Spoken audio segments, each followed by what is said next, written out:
Well, hello guys. Michael and Dano here again for another episode of Bucks Island on Tour.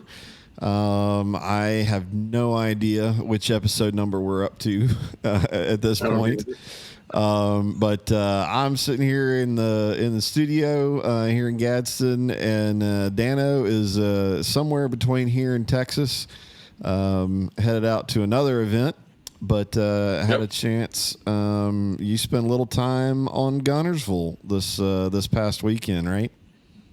Yeah, I did. I got up there for a day to be able to take some pictures and do some video work up there. Major League Fishing, the Big Five, Tackle Warehouse Pro Circuit was there. Brian Latimer, our pro staffer there, caught himself a good check, top 50 finish.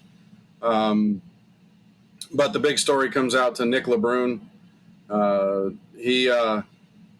He's a former Federation National Championship winner, and this is his first tour level win, and it was only a matter of time. He's a really good fisherman, good guy, strong Christian guy that really, really, really loves his family and is a great representation of his faith and the sport in general. A hardworking guy. It was only a matter of time, and he managed to put something together. So the interesting thing on the Tackle Warehouse Pro Circuit is Spencer Sheffield led it for 3 days. Okay. And then on day 4, they start out day 4 and they zero the weights for everybody. So it literally becomes a one-day shootout for everybody in the top 10. Makes it a little bit interesting. It's one of those things where, when somebody has a big weight, and Spencer didn't have a giant lead. I think he had about 2 pounds after day 3. But when somebody has a lead and you wipe that out, it becomes one of those things that can become controversial, but it always makes for interesting tournaments and interesting television. So, yeah, well, I mean, for sure. And I mean, the format going into it. So, yeah, you do. But so what, obviously, I guess there's a little more interest, I'm sure, from a lot of folks that pay attention to Bucks Island, it being Guntersville. Any big takeaway tips, or are we going to save that for the fishing report?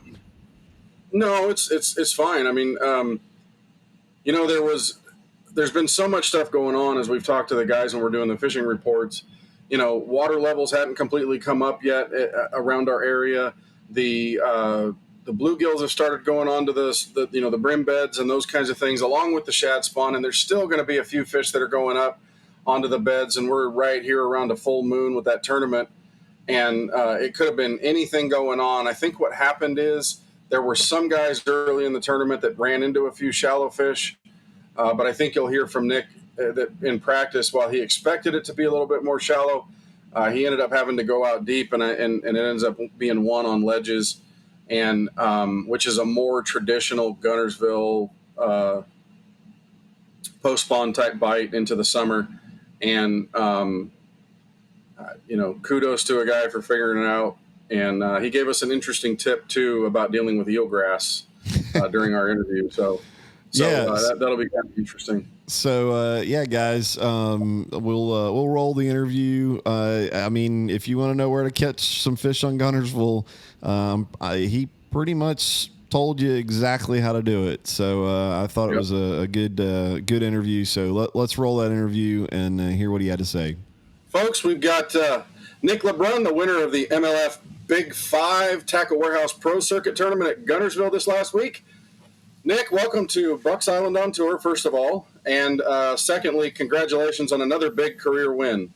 That's got to be a pretty good feeling to be able to pull that one off. Oh, yeah, no doubt. Thanks, guys, for having me. It was a special week and a very special day on Sunday. A lot of times people look at things, they look at what's coming up in a situation at you did at Guntersville. Temperatures on the rise, moon going towards full. Lake hasn't been full all year long. Some of the fish have spawned, some have not.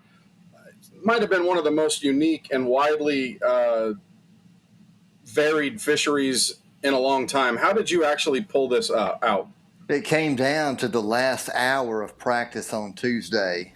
I'd spent most of my practice shallow and, finding some late spawners, some fry garters, some post-spawn fish that were kind of on offshore grass. That was still shallow, but the last hour of practice, I decided to go out on the ledges and do some graphing. I run Lowrance Live 12s. I'm like, I'm going to put these to use and just go out there and see what I can find. And I can't tell you like what caused me to go to this one little stretch out in front of Seabold, but I graphed out there and there they were. I mean, there was 100 of them. There's a screenshot on my social media right now of what that looked like that afternoon. And there was a winning fish right there. I mean, I didn't know it at the time that was a winning fish, but I knew that it was a big, what I would call a mega school. I'm from Louisiana, so if there's more than 10 fish, that's a mega school. And so there they were. And it was just a matter of learning the spot throughout the tournament and figuring out what the line was and just kind of getting more and more dialed in every day. Okay, so 3 days of the tournament, Spencer Sheffield, he cracked them pretty good on day 1, day 2, and day 3, and then the weight's 0. Did you think you had a chance on Sunday morning when you went out there? I mean, everybody does, but the way the weights had been, did you feel like you were in the hunt? I absolutely did. On day 2, there was no eelgrass at all there, and I was able to really fish it all day and put in a good effort. And I saw that, the winning fish were there. I kind of realized that on day 2, which was Friday. And I remember telling my cameraman, EK, that, man, the winning fish are right here. It's just a matter of, is the eelgrass going to be in the way too much? And am I going to be able to get them fired up and catch them? And, so I knew I had a really good chance going into Championship Sunday. So what was your overall pattern? What were the baits? What were you using? So most of my fish come on a 4.5-inch producer swim bait, and that was on a 3/4 ounce homemade swim bait head. The color was blue crack. It's kind of like a pro blue with a little chartreuse in it. And that and a V&M J-Mag worm, 10.5 inch. Rotated a few different worms, few different colors, but I had that paired with a 3/4 ounce mega shaky head by V&M. And, okay. With the swim bait, I would set out deep in about 30 foot and throw to the ledge, throwing shallow. And you had to make real long casts for some reason. I'm not real sure what that was all about, but long casts. And with the worm, I figured out that I needed to go up shallow on the ledge and kind of do the opposite, get in about 13 foot and throw the worm out probably to 20 or 25 and drag it up the ledge. Now, why? I don't know, but I just know that was the key with that worm.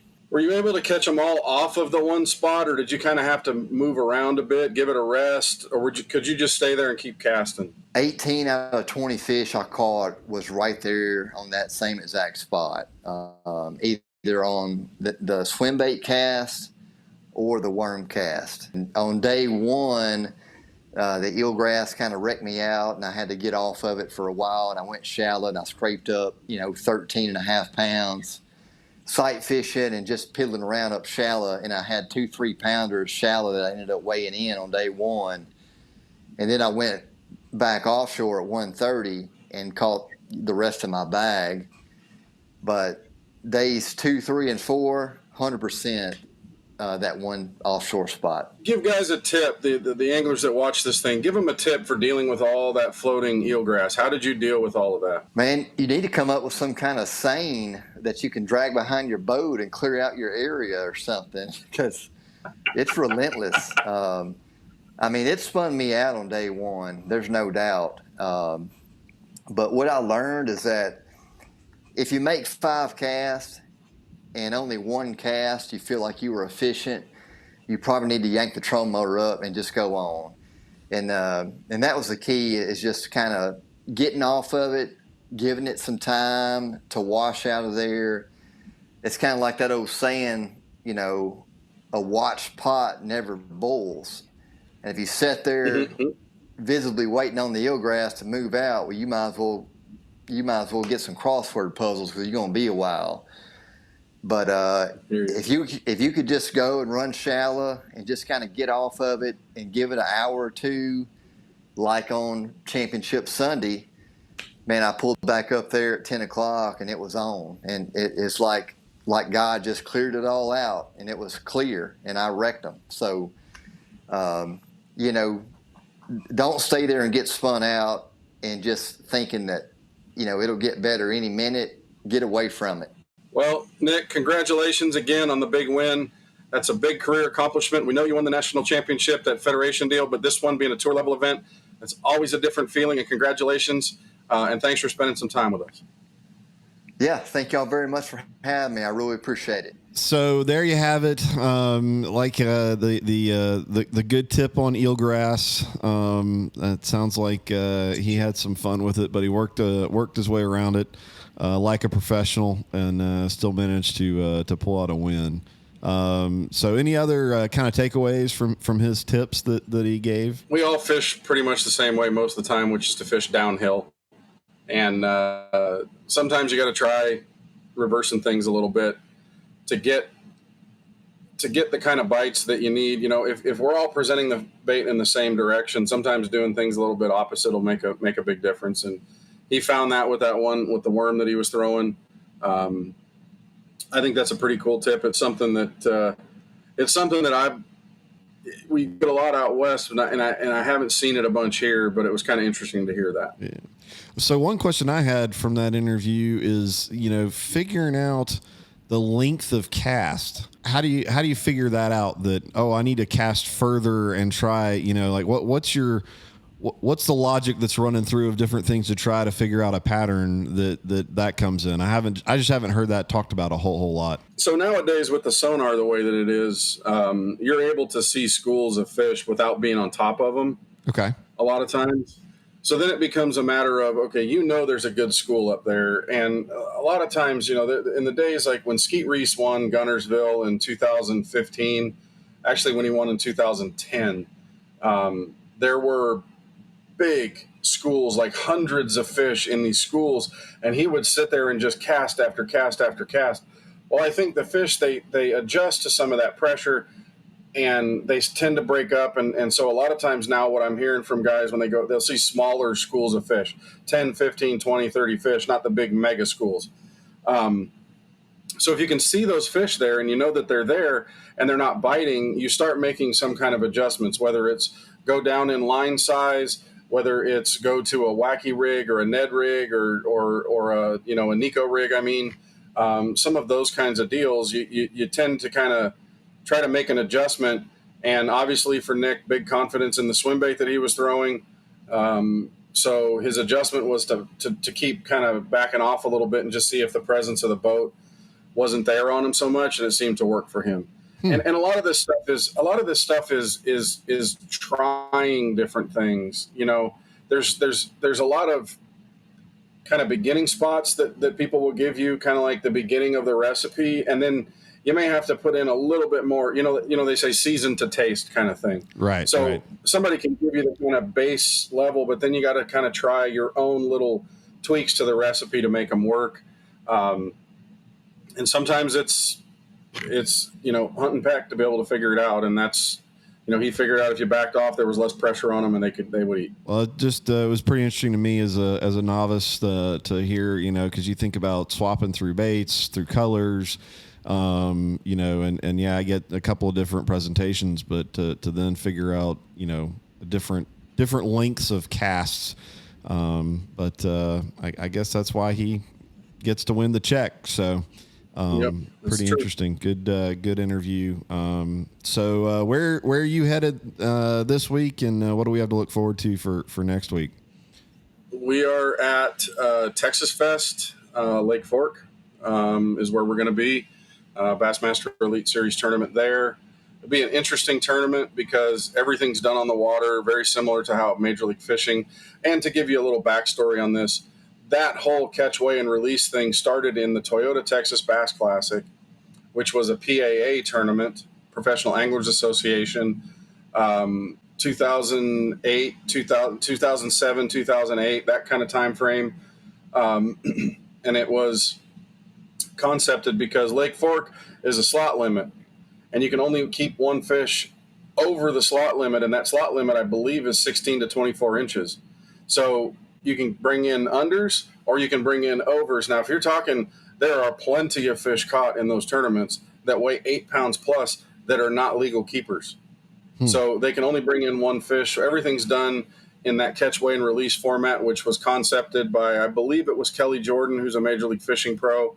And then Major League Fishing adopted that for their BPT circuit.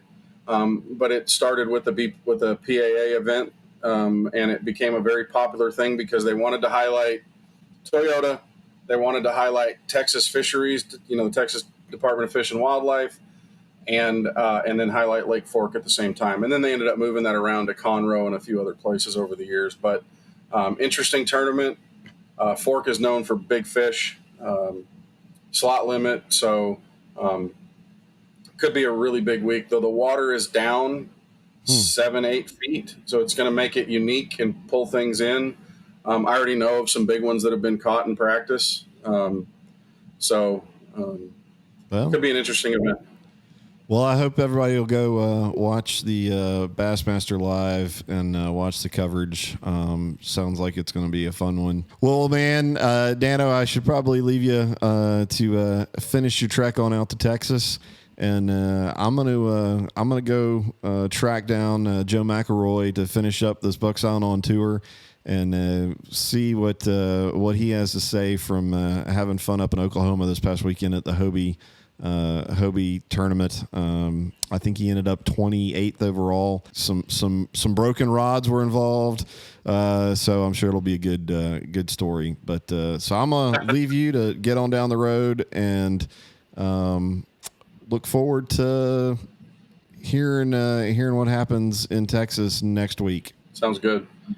Well, I guess at this point, good morning, Joe McElroy. Thanks for joining me on the Bucks Island on Tour series. We've been having fun with it this year. How are you doing this morning? I'm doing great. Appreciate you having me on this morning. Well, so I think you're actually the first kayak angler that we've had on the show for a one-on-one interview. We've thrown some pictures up and talked about some of the tournaments that have been going on this year. So glad we could make this workout. I know you've been busy on the road. Let's jump right into. So you were up in Broken Bow, Oklahoma, fishing the Hobie BOS. What kind of taught me through from the pre-fishing to getting into the fishing? What's kind of the highlights of how that tournament went for you? Well, first of all, I'd like to say that Broken Bow is probably one of the most pristine lakes I've fished in my life. It's a remote lake with limited access as far as ramps, and it was just a perfect area for a tournament of this type, with the exception of cellular coverage. In kayak fishing, you got to have cell coverage to upload your fishing experiences and catches. And in this case, the areas north of in the lake were almost non-existing cell phone coverage. So it reduced the amount of time we had to fish. My pre-fishing preparation involved basically reviewing aerials, maps, fishing reports from past, tournaments, Right. and then looking at the conditions of the lake, existing water levels, temperatures, where the fish. Post spawn was primarily what was happening. There may have been a few fish still on beds because I caught a few that were fat. I don't know if they were just gorging on shad, but in any event, just looking at the water conditions. A week prior to the tournament, the lake was +6. Elevation, which meant water was out of the bank, up in the trees, brush, etc. They started dropping the water right before the tournament, so it was coming down about a foot a day. Weather conditions were, upper 60s to 90s. Water temperature 60s to mid to upper 70s. So it was really a post-spawn pattern that I was targeting. This particular lake has a tremendous amount of natural cover, very little man-made, as there are no docks on the lake. And so, I was really focused on primarily secondary points, channel swings and creeks, standing timber, and any brush that might still exist. So My efforts were target topwater early. Once that died off, I would change over to something a little bit slower, a little more power fishing, dragging a jig, Texas rig, worm, etc. Huh. Well, so did in the pre-fishing process, and a lot of folks that may be listening to this don't really realize how decked out your some of these kayak setups are. How much graph utilization did you use in? I know in the Hobie tournament you got to be human powered only, but did you put that torpedo to work in the pre-fishing? I did indeed, and in fact, being able to cover a lot of water with the PA-14 was very important. Uh, you know, in the tournament, you can only use pedal power, and so I tried to limit the areas that I was going to target during the tournament to within at least 2 miles. In this case, I was a little further when I found the area I wanted to fish. It was about 2.5 miles from the ramp. But the torpedo came in handy. I covered a lot of water. I run Lowrance units with active target. So I was able to pinpoint fish on points, and then standing in the timber helped me to narrow down the areas I wanted to focus on prior to day one of the tournament. Talk me through the pattern that you were using up there. Well, primarily, my initial patterns in the mornings was topwater. I focused strictly on throwing a El Chapo by Berkeley and the buzz bait. Okay. Those were the two primary baits in the morning, and it was insane. I caught 30 bass before sunup on day one, and I was so busy unbuttoning the fish and getting back to the water. It was comical. I'm 65 years old. I've never been on the body of water where I was catching a fish almost every cast. Most of them were in the 14-inch to 16-inch range, and so it was pretty busy on the deck of the PA-14. I can tell you. Gotcha. All right. Well, what how different was that area, that lake, than what we see? Are you getting out and fishing in our area? Same topwater type stuff, or? Yeah, I would say that the one lake that's most similar in our region would be Smith Lake, which we have the Bassmaster Kayak event coming up this weekend. Deep water, rocky banks, standing timber, very similar patterns. Uh, with little to no vegetation on the banks, with the exception of flooded brush. You primarily had to target wood and rock, and that's what I focused on. And I cast up on the bank, essentially start working my bait back, and within 4 or 5 feet of the bank, it was normally hooked up, and then you were trying to figure out whether it was something worthy of measuring or shaking off. And sadly, the hooks on those baits you can't shake them off very well. So ended up getting in the boat, wrestling around, getting the hooks out of them, getting back out on the water to catch another one. Sadly, I lost some good fish. I had 2 fish take the bait, run straight for the kayak, and under the kayak, snap 2 St. Croix rods with those fish. 6+ pound bass, reacting to it, and it was more than I could handle at the time. Oh, well, so you ended up finishing up 28th, right? Now, day one, I was in 30th place, literally inches out of the top 10, probably 4 inches out of the top 10 on day one. Knowing that I had fish, I just had to work through them and fish cleaner on day 2 to be able to remain competitive with that group of anglers. There are some really good anglers that fish these Hobie and bass events, and I would just say that if I had fished cleanly, my position might have been much better. But that's fishing. Try to learn from that experience and move on. The fish were really active once you got them hooked. They'd come up and do air gymnastics and throw the hook back at you, especially the larger fish. I only had 3 smallmouth on the whole tournament, and all 3 of them were in a row. 3 casts, 3 smallmouth, and the same result was they threw the bait back at me. And so, I went to a little stiffer rod to try to get the hook buried in them. Still, it didn't help. When I did that, went to a stiffer rod, tightened up my drag to try to man them, and that's when I got my rod snapped. So, I'm 65, been kayak fishing for 3 years now, and I'm learning every single tournament. There's nothing that you can compare hooking a big fish at the kayak as you're trying to retrieve the bait out of the water. It's like flushing a covey of quail that you didn't know existed. Nice. Well, so let's wrap it up with. You mentioned Smith Lake.